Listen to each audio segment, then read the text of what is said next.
6, 5, 4, 3, 2, 1. Go for launch.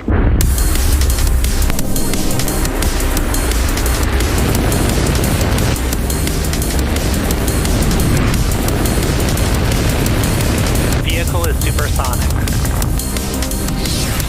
Stage separation confirmed.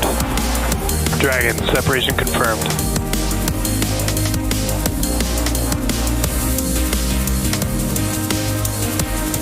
Stage 1 is transonic. Landing legs have deployed. And Falcon 9 has landed.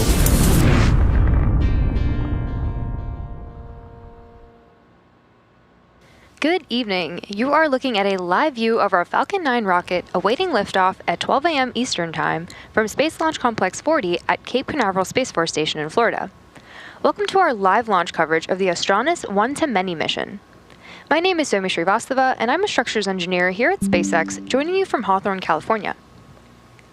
Today, we are launching 4 satellites to a geosynchronous transfer orbit on behalf of our customer, Astranis.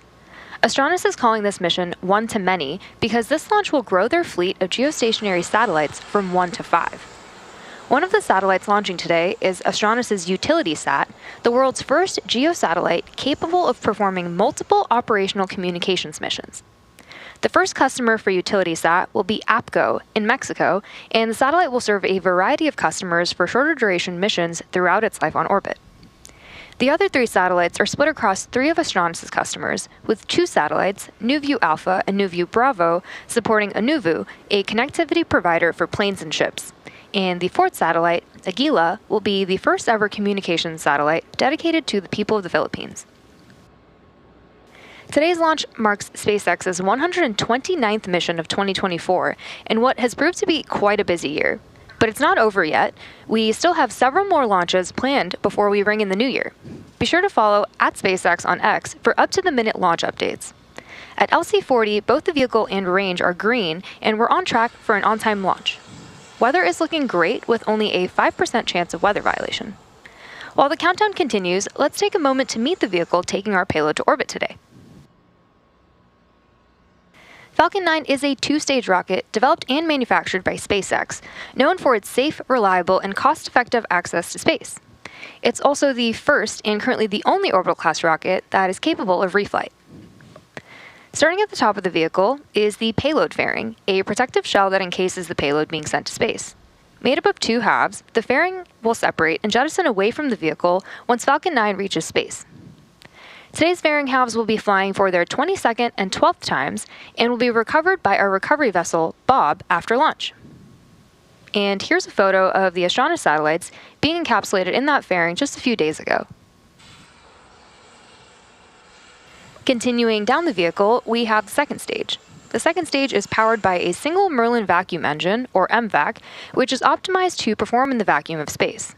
Below that is the first stage, which contains 8 engines arranged around one center engine held in place by a structure called the octaweb. Each of these 9 Merlin 1D engines delivers about 190,000 pounds of thrust at sea level, which gives Falcon 9 a combined 1.7 million pounds of thrust. The Falcon 9 first stage is also equipped with 4 landing legs that deploy just before landing to allow for vertical touchdown on a drone ship or a landing pad. The booster supporting today's mission is flying for its 17th time. It previously supported NASA's Crew 5 mission, 2 NASA cargo resupply missions, CRS-28 and NG-20, as well as missions for Inmarsat, Intelsat, the U.S. Space Force, and Optus. The same booster has also launched 9 Starlink missions. After stage separation, it'll head back to Earth, this time targeting a landing on our drone ship, a Shortfall of Gravitas, which is currently stationed in the Atlantic Ocean. Now, as the countdown continues, let's take a moment to hear from our customer for today's mission, Astranis. Our first satellite was the first of its kind. Small, low-cost, high orbit. From higher orbits, you only need 1 satellite. You don't need hundreds, you don't need thousands, you just need 1. But for us, putting up 1 was just the beginning. We are Astranis. Our first product, the Micro Geo, connects the unconnected. The satellites we build are points of national pride. And each one of them connects millions of people to affordable, low-cost internet. But our mission doesn't stop with comms. And it doesn't stop with Geo. We're working with Space Force to bring resiliency to the GPS satellite system. We're also working to connect and protect astronauts on the moon. And maybe someday we'll even build a habitat that they'll call home. We're the only company building this today. Why? Because space is hard and high orbits are harder. The radiation environment fries normal hardware in days or even hours. And medium-class rockets can't even get you all the way there. We had to invent an entirely new class of spacecraft. It took us years, but after countless radiation tests and revisions, we made it happen. That's why we're ramping up production right here in America. We've built 5 satellites, sold 12, and plan to launch over 100 satellites by 2030. That's more than the rest of the industry combined.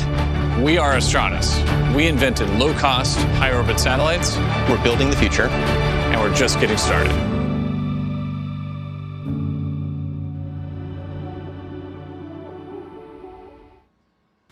Falcon 9's primary objective today is to launch 4 Astranis satellites to a geosynchronous transfer orbit, or GTO. After liftoff, about a minute into flight, the rocket will hit max Q, or maximum dynamic pressure, where the vehicle is continuing to gain speed as it passes through the thick lower atmosphere. After about 2.5 minutes, Falcon 9 will arrive at its second major flight milestone, main engine cutoff, or MECO. And then immediately following MECO, the first and second stages separate. Following stage separation, the MVAC engine will light during second engine start, or SES-1, on stage 2 to continue carrying the satellites to their intended orbit. A little less than a minute later, the payload fairing will separate, exposing the Astranis satellites to space for the first time.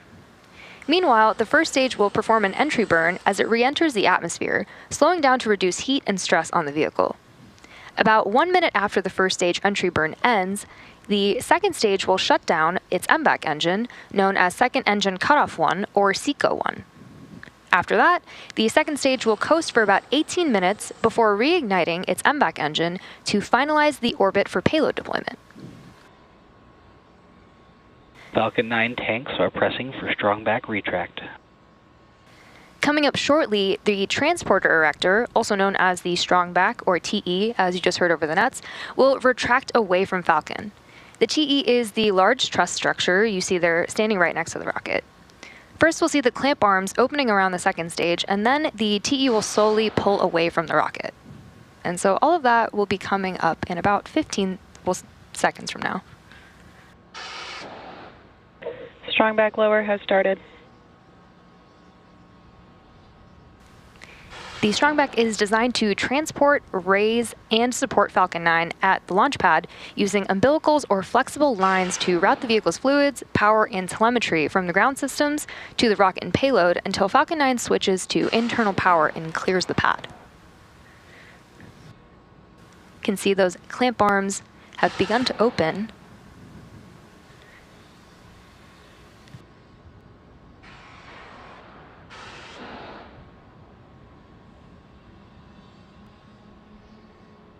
Clamp arms are fully open, and we should see the strong back beginning to pull away from the rocket shortly.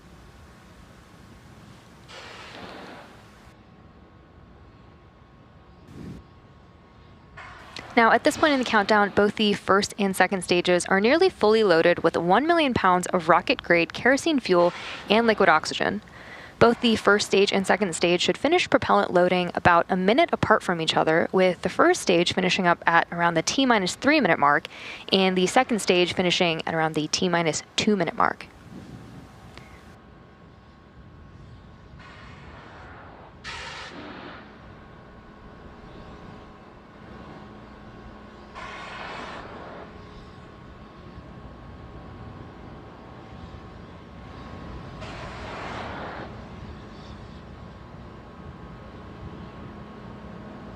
Stage 1 LOX load is complete. Good call out there. The first stage is fully loaded with LOX. Now at T-minus 60 seconds, Falcon 9 will enter startup, and that means that the rocket's autonomous internal flight computers will have taken over the launch countdown. Then, just inside of T-minus 2 seconds, we light the 9 M1D first stage engines for liftoff. Weather is still looking green, and with a really clear night, and the range is ready to support our T0 of 12 a.m. Eastern Time.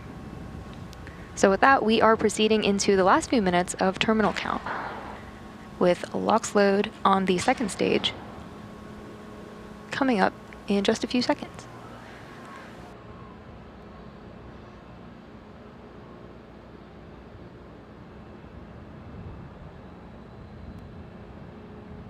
Stage 2 LOX load is complete.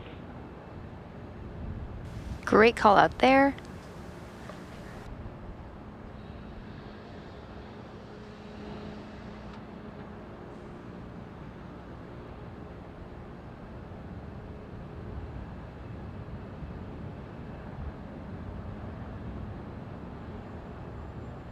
Ground gas closeouts. That white cloud you see is us venting the TE LOX line, which is completely expected.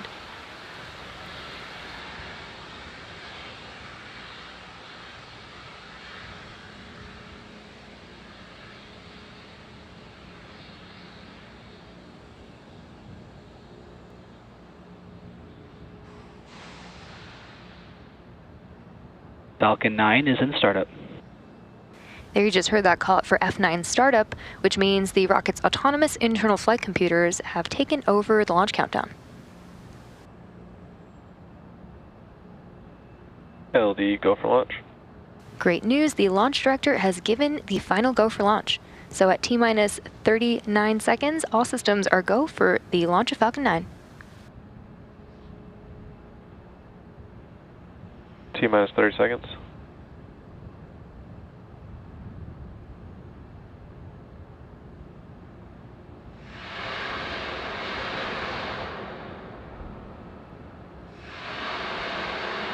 T-minus 15.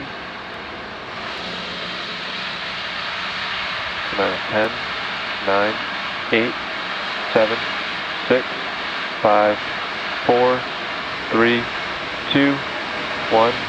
Mission abort. Launch abort is running.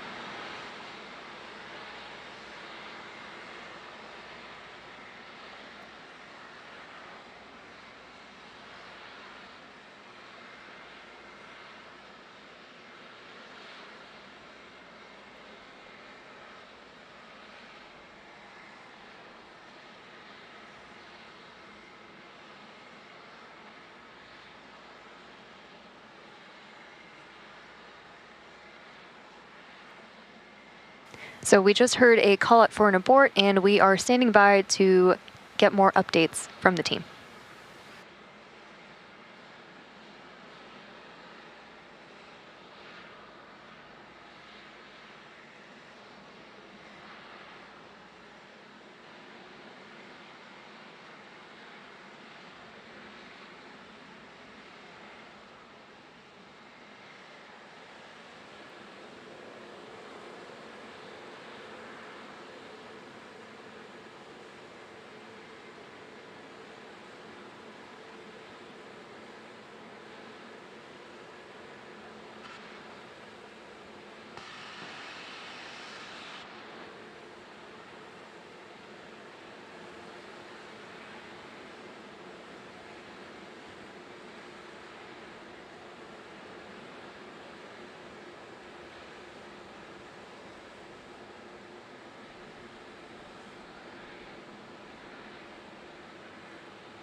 Prior to this point, the launch was going smoothly. The team saw no issues as we loaded propellants, all system tests and checkouts looked good, and everything was go for an on-time launch. At this time, it's too early to speculate on a potential root cause, and I'm hearing from our teams we likely won't have more insight in the next few minutes, so at this point, we are going to end the webcast and allow our teams to focus on troubleshooting. It'll take some time to figure out exactly what happened, but keep an eye on our website and our social accounts, and we'll share information as it becomes available. Thanks for tuning in, and as always, we appreciate your interest in SpaceX and your ongoing support.